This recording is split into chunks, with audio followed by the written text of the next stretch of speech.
राजस्थान में विधानसभा चुनाव का काउंटडाउन शुरू हो चुका है। कुछ ही वक्त बचा है विधानसभा चुनाव का।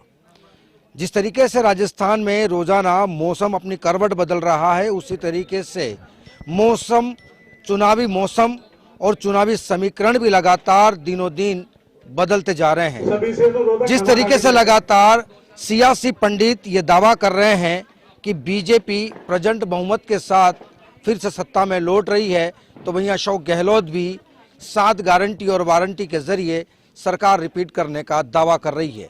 इस वक्त हमारे साथ मालवीय नगर बीजेपी प्रत्याशी कालीचरण सराफ मौजूद हैं। उनसे एक बार फिर हम बात करेंगे कि उनका चुनावी सघन अभियान किस तरीके से चल रहा है, उनकी ग्राउंड लेवल की क्या प्लानिंग है, किस तरीके से वो चुनाव को जीतेंगे और उनके क्या मुद्दे रहेंगे। भाई साहब, सबसे पहले जिस तरीके से विपक्ष इस चुनाव में सनातन का ट्रम्प कार्ड खेल रहा है, सनातनी हिंदू धर्म बार बार ये कह रहे हैं कि बीजेपी इस चुनाव को जीतने के लिए मंदिर में हमले करवा सकती है, गायों को मरवा सकती है, हिंदू मुस्लिम सिख ईसाई में झगड़े करवा सकती है, दंगे फसाद करवा सकती है और इस तरीके से बीजेपी इस चुनाव को जीतना चाहती है। तो ये तस्वीर आप कैसे देखते हैं? विपक्ष के लोग और क्या कहेंगे, उनको ये कहना ही चाहिए क्योंकि वो हार रहे हैं चुनाव। और भारतीय जनता पार्टी 2/3 मेजोरिटी के साथ, प्रचंड बहुमत के साथ सत्ता में आ रही है। तो ये वो वाली बात है, खिसियानी बिल्ली खंभा नोचे। ये इस प्रकार के मनगढ़ंत आरोप लगाकर, यानी दंगे तो वो करवाती हैं, पक्षपात तो वो करते हैं। यानी क्यों, मैं पूछना चाहता हूँ कि एक मुस्लिम की मौत होती है तो 50 लाख और एक हिंदू की मौत होती है तो 5 लाख। जयपुर में एक हिंदू की मौत होती है, मुस्लिमों के द्वारा की जाती है, उसको कुछ नहीं। तो दंगे यानी लोगों में गलत फहमियां तो वो पैदा करते हैं। मोदी जी का कहना है सबका साथ, सबका विकास, सबका प्रयास, सबका विश्वास। कालीचरण जी, जिस तरीके से विपक्ष इस चुनाव में आपके विवादित बयानों को एक मुद्दा बना रही है, सोशल मीडिया पे वायरल कर रही है। आपका एक विवादित बयान इन दिनों सुर्खियों में भी काफी चर्चाओं में है कि सरकारी अधिकारियों को जो है वो जूतों की नोक पर आप काम करवाएंगे। आपने कभी ऐसा बयान दिए होंगे अनगलित में, विपक्ष इसको बड़ा मुद्दा बना रही है। देखिए, विपक्ष तो कोई भी बात का मुद्दा बना सकती है।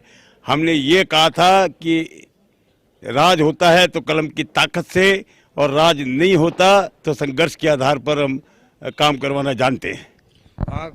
कालीचरण जी, एक सवाल और करूंगा कि जिस तरीके से आप सरकार में होते हैं तब भी और सरकार में नहीं होते तब भी, सरकारी कर्मचारी आपकी बात को क्यों नहीं सुनते, जिसकी वजह से आपको धरनों पे बैठना पड़ता? नहीं, मेरे जब हम सरकार में थे तो कब धरने में बैठे, सवाल ही नहीं है। सरकार में थे या नहीं थे, लेकिन फिर भी सरकारी कर्मचारी आपकी बात सरकारी, मैंने बताया ने, जब विपक्ष में होते हैं तो हमारा काम यही है। मैंने जैसे कहा कि राज होता है तो कलम की ताकत से, राज नहीं होता तो संघर्ष के आधार पर। संघर्ष का मतलब है धरना, प्रदर्शन, घेराव, और क्या होता है।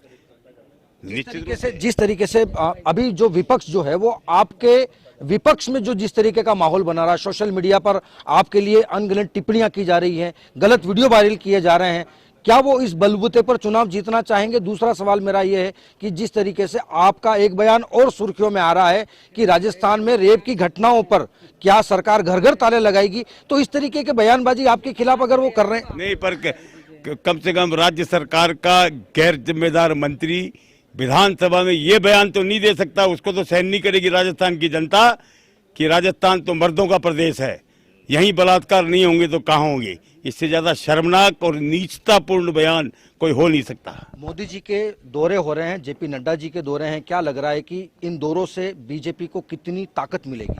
देखिए, मोदी जी का जहाँ तक सवाल है, मोदी जी सर्वमान्य नेता हैं देश के, और निश्चित रूप से उनके दौरों से जहां हम पहले स्पष्ट बहुमत प्राप्त कर रहे थे, अब दो तिहाई सीटों के साथ हम प्रचंड बहुमत के साथ जीत रहे हैं। बिल्कुल, निश्चित तौर पर जिस तरीके से जेपी नड्डा और अमित शाह के जो धुआंधार राजस्थान के दौरे हैं, निश्चित तौर पर इन दौरों से कहीं न कहीं पार्टी को एक मजबूती मिलती हुई नजर आएगी। कैमरा पर्सन मुकेश के साथ Surendra Soni, news 21, Jaipur. Thank you.